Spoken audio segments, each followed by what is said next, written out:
যুদ্ধ নয় শান্তি। রাশিয়া ইউক্রেন যুদ্ধ বন্ধ করার জন্য দুই পক্ষ আগেই তুরস্কে আলোচনার টেবিলে বসেছিল। তখন বিরাট ভূমিকা রেখেছিলেন তুর্কি প্রেসিডেন্ট রিসেপ তাইপ এরদোয়ান।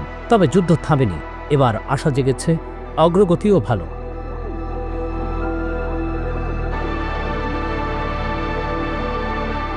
সেই আশার বার্তা আরও জোরালো হয়েছে নতুন একটি বৈঠকের পর। এবার যুক্তরাষ্ট্র ও রাশিয়ার কর্মকর্তারা বৈঠক করেছেন, আর বৈঠকটি হয়েছে তুরস্কের ইস্তাম্বুলে এরদোয়ানের দেশে।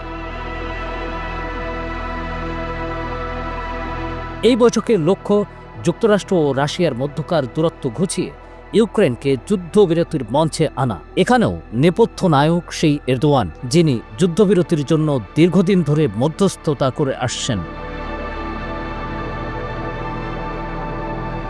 এমন সময় এরদোয়ানের দেশে রাশিয়ার সঙ্গে যুক্তরাষ্ট্রের বৈঠক হলো যখন ইউক্রেনের প্রেসিডেন্ট ভলোদিমির জেলেনস্কি যুক্তরাষ্ট্র সফর করছেন। এই সফরে ইউক্রেনের খনিজ সম্পদ নিয়ে যুক্তরাষ্ট্রের সঙ্গে চুক্তি হওয়ার কথা। তবে শুধুই কি খনিজ চুক্তি? অবশ্যই না, আরও অনেক কথা হবে। মূল কথা হবে যুদ্ধবিরতি নিয়ে। জেলেনস্কিকে যুদ্ধ বন্ধের চাপ দেবেন ট্রাম্প, এটি নিশ্চিত বলা যায়।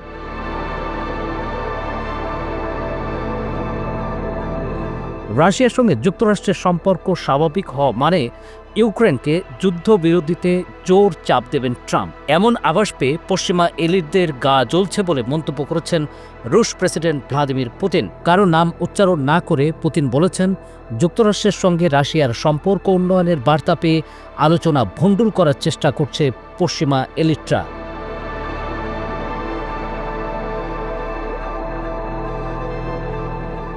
পুতিনের অভিযোগের তীর কি যুক্তরাজ্যের প্রধানমন্ত্রী কিয়ার স্টারমারের দিকে? কারণ তিনিও হোয়াইট হাউসের আমন্ত্রণে যুক্তরাষ্ট্র সফরে যাচ্ছেন। কিয়ার স্টারমার ব্রিটিশ সৈন্যদের শান্তিরক্ষী হিসেবে ইউক্রেনে মোতায়েনের প্রস্তাব করেছেন।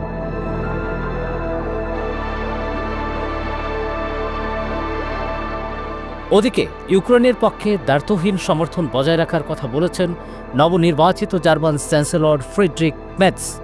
বিষয়গুলো পুতিনের নজরে রয়েছে নিশ্চয়ই, তবে এখন পর্যন্ত যতটুকু অগ্রগতি, তাতে যুক্তরাষ্ট্র আর সামরিক সহায়তা না দিলে ইউক্রেনের এই যুদ্ধে টিকে থাকা সম্ভব নয়। ফলে ইউরোপ যাই বলুক, যুদ্ধবিরতির ভবিষ্যৎ নির্ভর করছে ট্রাম্পেরই ওপর।